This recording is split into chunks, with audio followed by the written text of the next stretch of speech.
My talk doesn't start for 8 minutes, but they've given me permission to tell you something outside my talk first, which I totally want to do, because there's something great that happened last week, and it was way too late to get it in my talk. So forget about this for 8 minutes. We'll get back to that. What I want you to see is the link vulnerability. How many people know about the link shortcut vulnerability? Yeah, not even half of you. That means you guys can totally take over those guys. All right. So on my website, samsclass.info, they had Wi-Fi on my airplane. So I got this working on the plane to another conference I just got back from. And we did it down there. This is awesome. And you don't need to know anything. So I wrote it up here and I tried to get it in the speaker's corner, but I was too late to do it. So go to samsclass.info and you can take over everybody around you. And everybody in the whole blasted world right now. This is one of those rare times. So what's going on is Microsoft has a vulnerability that was found in their operating system so that link files, the routine that draws the picture on the screen, on the icon, has a bug in it. And I don't know exactly what it is. It's something like a buffer overflow, but anyway, you can put malicious binary in that file.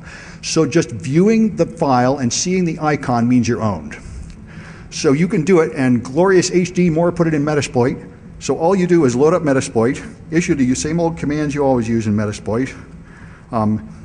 You tell it use exploit, show payloads, choose a payload like reverse TCP meterpreter, and then your victim, you have to trick your victim into going to a website in Internet Explorer or going to an SMB share, because what you make is a malicious server. But if they go and view your server, the IE will pop to Windows Explorer, and they will see a window with these two files. And when this was originally found in the wild, it was traveling on USB sticks, and it was taking over power stations through SCADA.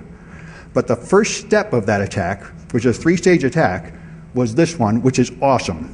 So as soon as you see this shortcut and the little picture appears, it's all over. You are owned.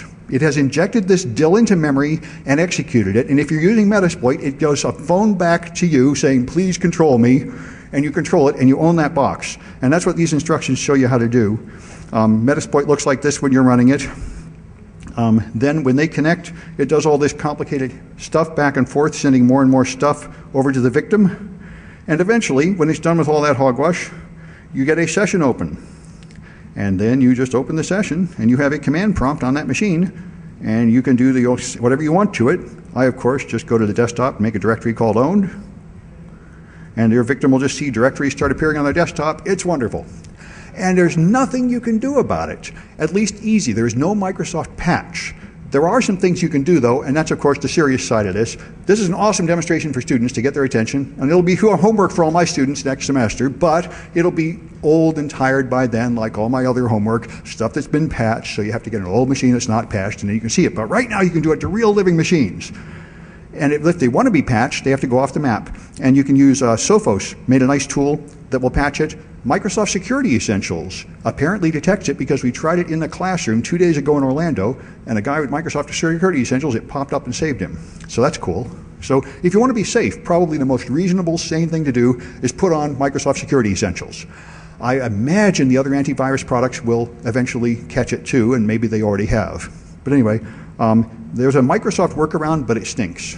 You have to hack the registry, and you have to turn off the display of all icons. So anyway, so all your icons look like dirt, so it's not much fun. Anyway, this is great for me that the previous speaker ended a bit early, because I was thinking, I can't add this to my talk. And this is exciting. So you should all take over everybody around you at Windows, and then you can laugh. Because at DEF CON, you can do this stuff. And this is, as far as I know, it's not common that you have these living 0 days with no patch. But it means that every server on the internet running Windows, and almost everybody running a Windows machine in here like me, is probably vulnerable. As a matter of fact, I am vulnerable. I never got to go around to patching my own box, which is commonly the case. Attacking boxes, you never patch them. I never run the firewall, right? I'm always getting all that junk out of my way. So, yeah, you could take me over, actually. But you have to trick me into clicking on your link. Anyway, let me see if it's time for my official talk yet. Looks like it is. Is there an authority figure? There you are. Is it time to get started?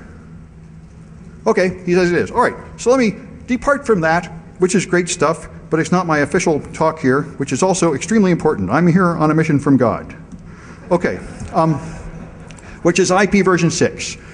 Now, I've heard about IP version 6 for years and years, and it was like this total waste of time that I didn't really care about, and it seemed all complicated. And about 3 years ago, for some reason, I got all excited, and I tried to do it, and I got my best student. We spent 6 weeks replacing the firmware of routers with DDWRT and putting on things that were supposed to make it route IP version 6, and we couldn't make it work. We just got fed up and gave up.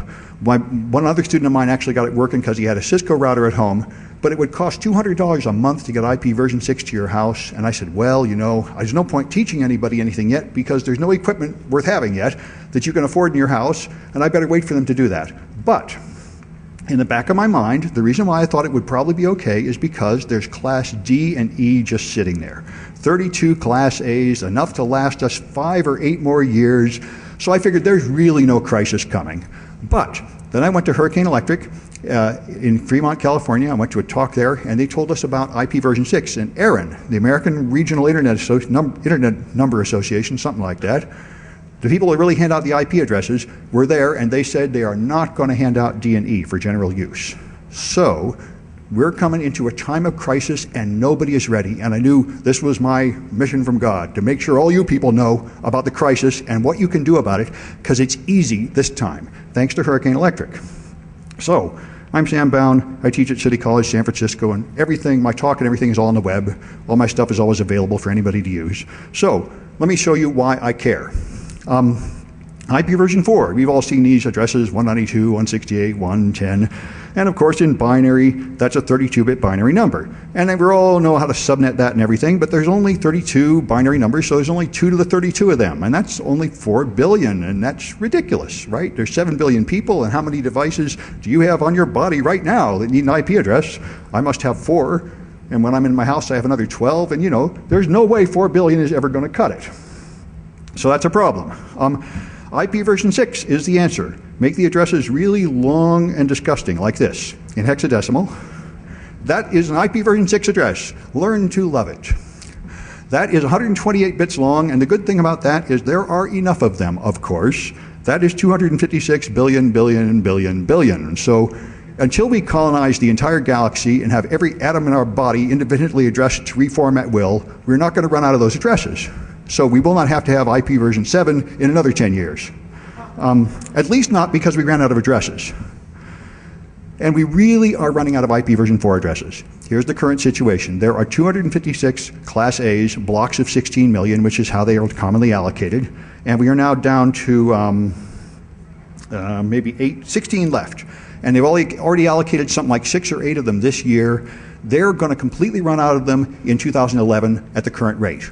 It is an estimate because they are not allocated on a regular timetable, but they're going to run out in about 1 year. In about 1 year, whoever invents the new cell phone or iPad or any kind of gizmo and wants to sell 50 million of them is going to go say, okay, I got 50 million more things to attach to the internet, and Aaron is going to say, tough, the internet is full. You cannot attach any more devices to it. This is not going to be fun. So there's a crisis coming. We could see it coming 10 years ago, and we're now down to less than 1 year left, and nobody cares. Everywhere I go, most everybody, about 90% of my audiences have no interest in IP version 6 at all. They still think the way I did 4 months ago, it was some piece of nonsense. It's just a fake crisis like Y2K, because they can just hand out those D and E addresses. They're just sitting there. And here's the projected timetable. The main reservoir of addresses will run out in 2011, but the regional internet registries will have some left over, which they can continue to distribute, and they will begin running out in 2012. That's the prediction. And then people will really go, and there won't be any more IP addresses available. That's the end of the world. The internet's full. Pack up the internet and go do something else. That's not going to be a hit, but let me tell you what's already started happening.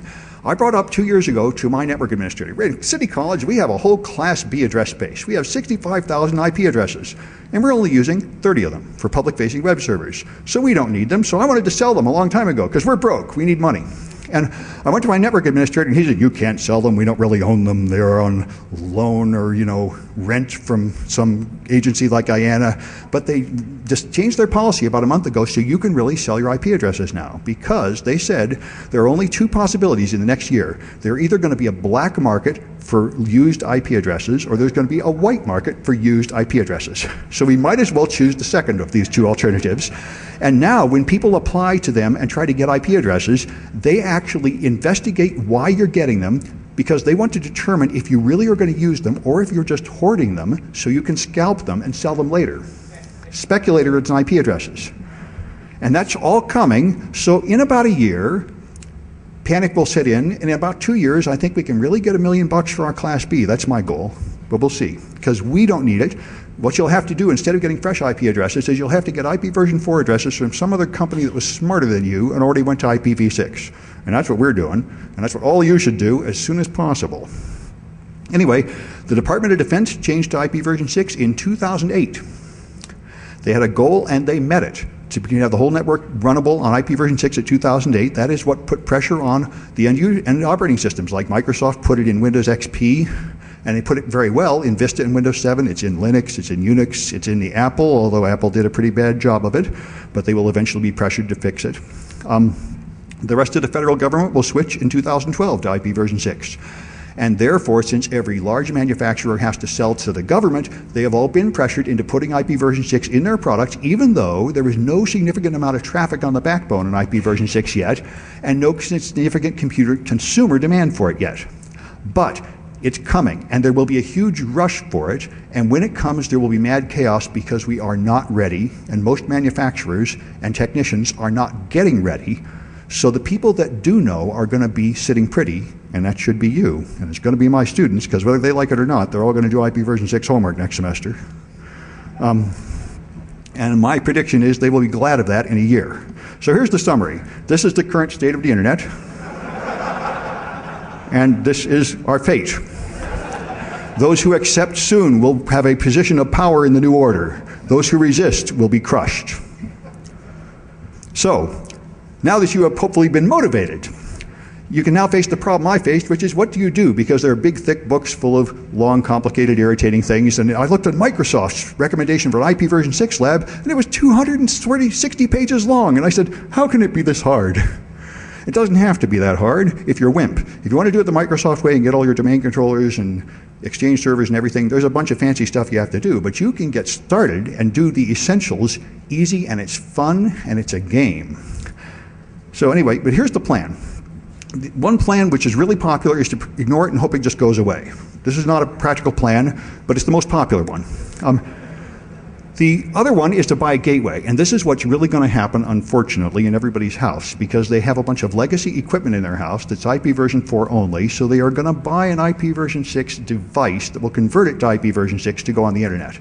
And there are currently 4 incompatible standards for that, and 4 manufacturers making poorly designed devices to do that. So in the future, actually making a game connect to a game over here is going to require 16 combinations of imperfect network translation on the way. And even more than that, Aaron will be giving some talks here, and they may get into this, but the IETF guy at the last conference I went to was very unhappy because there's now NAT 4 to 4, changing IPv4 to other version 4. There's NAT 4 to 6, there's NAT 6 to 4, and now there's even NAT 6 to 6, which was never supposed to happen. The whole point of IPv6 was going to be end-to-end addressing, but that's already broken because the end user machines can't handle the multi-homing. And I'll show you a little bit of that later. Anyway, so gateways are in the future, and they're going to be a bloody mess, but companies are not going to use them. What you really want to have is dual stack on your company. This is the goal for the foreseeable future. For the next 10 years, we're going to have to run both IPv4 and IPv6 on our whole networks, because everybody's going to have a mix of devices. And right now you can run IPv4 only, but in 360 days, and therefore all the people that plan more than a year ahead have already begun doing this, like Comcast and Verizon and Facebook and Google. They're already putting up IPv6 properties, so soon there will be IPv6 only websites and IPv6 only end user devices. I think it's Verizon cell phones are already IPv6 only. It might be Comcast, I get them mixed up. One of those companies has already decided to use IPv6 only on their cell phones. Smart meters are IPv6 only, and Japanese televisions are IPv6 only. And they get converted at the enterprise network address translation. Anyway, In the short run, the trick to get started learning is to use a tunnel. This is awesome. If you tunnel, you can take an existing IP version 4 internet connection and you can run IP version 6 over it. Now, of course, this does not solve the problem. You're still using an IP version 4 address. It makes all your performance in IP version 6 inferior to your IP version 4 and all that, but it means you can learn how to do it now. And then you've got everything ready when you get native IP version 6 from your internet service provider, which is coming very soon. AT&T offers it now, I've been told, with their latest UVerse. And various providers, I think Comcast just had their first rollout in California a month ago of IP version 6 directly to the businesses. So it's coming. So the fast thing is to set up a tunnel, and you can all do this right now, and all my students are going to do it, and you should, because it's great. There are free tunnel brokers out there. Hurricane Electric runs one called Tunnel Broker. 6XS is one someplace in Europe. GoGo6 is my favorite because it's easy. You don't have to do anything to get a GoGo6 tunnel up except use Windows. And if you can't stand that, you should try one of the others. But here's GoGo6, and let me just show you because I am on IP version 6 right now. I'm connected with a wire to this DEFCON network. I'm using Windows 7, and so here is my local area connection down here. I have an IP version 4 address of 172.16.8.233. Now this FE80 address is a link local address. That's like a 169.254 address. It can only be used for local traffic, but I'm tunneling through the GoGo server. And I should have it running in one of my other panes here. There it is, the GoGo client. This is awesome because once you set it up, you don't have to touch it. And everywhere I carry my laptop, it connects to IP version 4 at a coffee house, and within a minute, the IP version 6 tunnel turns on, so I always have IP version 6, and I don't have to do anything to earn that because it automatically connects with a non-authenticated free account to these guys, and I can choose how I want to do it. Right now, I'm using the most universal one, UDP traversal. It will go right through network address translation and right through everything. I can go anywhere, it goes right through firewalls. It sends UDP packets out, and inside the UDP packets is IP version 6 hiding inside the IP version 4. And if I want to see my address, here is my glorious IP version 6 address. A long, horrible mess, but I've got it. And if I want to see the effect, I can go look at the 6SS website. Let's go to this one and just go to 6XS, and the awesome bar should find it. Yeah, open DNS. Well, here it is, 6SS. All right, and 6SS are the people that run one of those many tunnels, but the particular thing cool about them is at the bottom, they will tell you whether you got it, typically, although now it's not doing it for me. As always, I'm getting host, enter website. Oh, okay, duh. Okay, and there we are. At the bottom, it should tell me you've got IP version 6. Non-SSL IP version 6 connection. It puts my address there. It's not as clear as it could be, but there it shows that's my IP address. You can make your IP address look a little smaller, and let me go back to my slides, but that shows I connected over version 6 instead of version 4, and that's the point.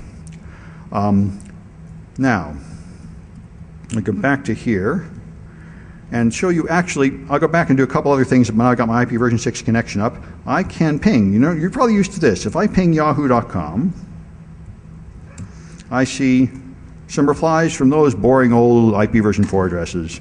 But if I ping google.com, I get IP version 6 by default because it prefers it. And that's Google's IP version 6 address. If you want to see what they've got, you do NSLOOKUP in interactive mode, so you can set the query, and set the query to give me the A record, which is IP version 4, and the IP version 6 record, which is 4 times longer, is the AAAA record. And now I can look up google.com, and I can get them both. There's the IP version 4 address for Google and the IP version 6 address for Google. Now, most people, like Facebook, has got I'm using an IP version 6 DNS server, but see, Facebook only has IP version 4 DNS records. But if you do, I think it's v6.facebook.com. Yeah, I guess not. Right, they do have an IP version 6 presence, but it's not resolving on me now, and I'm not going to struggle with it, because something always has to go wrong. But anyway, that's the deal there. So let me just show you the way to do this that's fun. Hurricane Electric made a certification process, and I finished it, and I sent it to all my students are going to suffer through it. So here's what you do. You first prove that you're an IP version 6 client, and then you make it to a certain level. Then you prove that you run a web server that responds to IP version 6 requests. Then you set up a DNS server, then you set up a mail server that takes IP version 6 email, and then you set up a DNS server that takes IP version 6 DNS resolution and hands out that quad A record. And then you set up a DNS server that propagates an IP version 6 glue record to the root of your domain. Now, by the way, perhaps I won't feel so stupid. How many people know what a glue record is? Yeah, well, I didn't. You're smarter than me. Anyway, but the glue record, you can learn about it if you do this certification, which I highly recommend. And it's fun. There are steps in it. So Google gave me a free cell phone. They gave me an Evo, which is awesome. But they didn't tell us they were going to give us an Evo at this conference. They said they mailed me a Droid 6 weeks before the conference. So I transferred my service to the Droid. Then when I got the Evo, I said, this Droid was wonderful 6 weeks ago, but it's junk. Now it's junk. I had to have my Evo. So I transferred to there, and I gave the Droid away to my students that would get the highest certification. And they embraced this. This was a hit. So they had 30 days to get the highest level of IP version 6 certification. One of them made it all the way to the end. And if you do make it all the way to the top, where you have all those things working and you are sage, you get a t-shirt. And I told them that if they gave me the t-shirt, I would wear it to DEFCON, and they mailed it to me right before the conference. So this is the awesome t-shirt you get for being a sage. And there is every possible fact. Thank you. And you get every possible fact about IP version 6 crammed on the back, including one typo, which someone pointed out on Twitter. That should be your homework. Find the typo on this shirt after you get it. But anyway, I highly recommend getting these certs, and it's really fun. And let me check my time here. Right, I may not demonstrate the stages here, but you take some multiple choice tests, and then you just connect. It's like a video game. You connect, it detects whether you got it. They say, does your web server host this file? No, get lost, come back later. So it's really a lot of fun. And you ought to all do it. That's my opinion, unless you already know everything about IP version 6. So I promised to say something about hacking, since we are a security conference. And it is actually extremely important for the hackers to be in here fast, because IP version 6 is a security nightmare. Because just to set it up, you typically have to turn off all security devices just to get it going.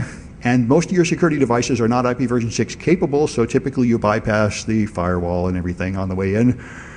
So here's just a few things about it. The IP version 6 address is 64 bits for routing and 64 bits for the host. The 64 bits for the host are made up by each host. They are not distributed by DHCP typically, although they can be. Your device just makes up its own address by using its MAC address.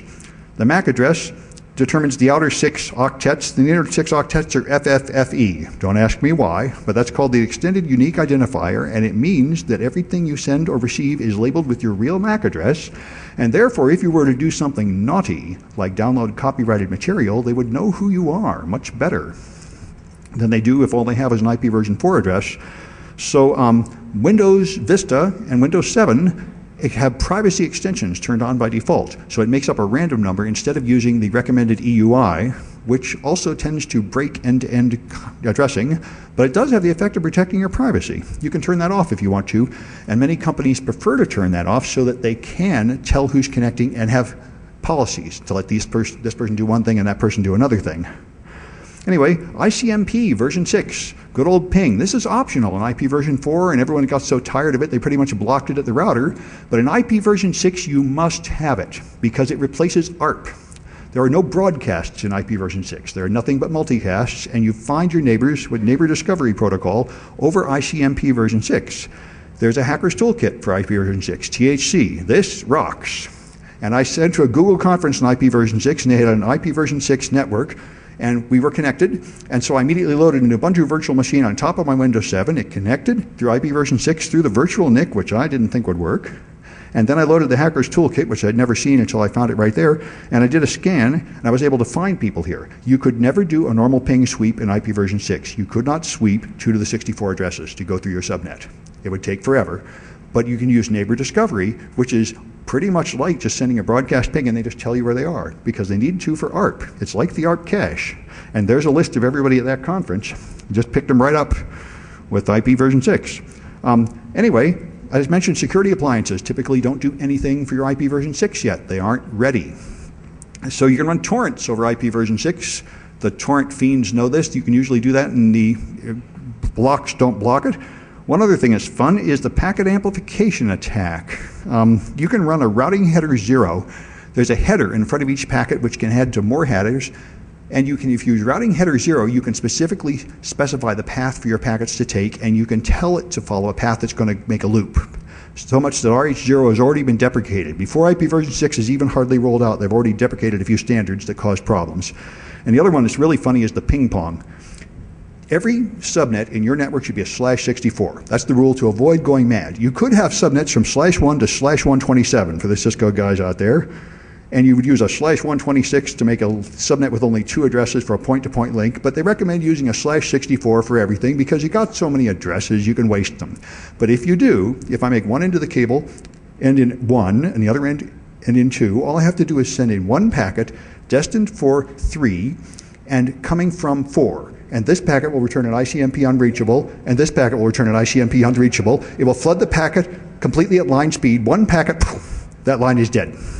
There are devices out there that really fall for this.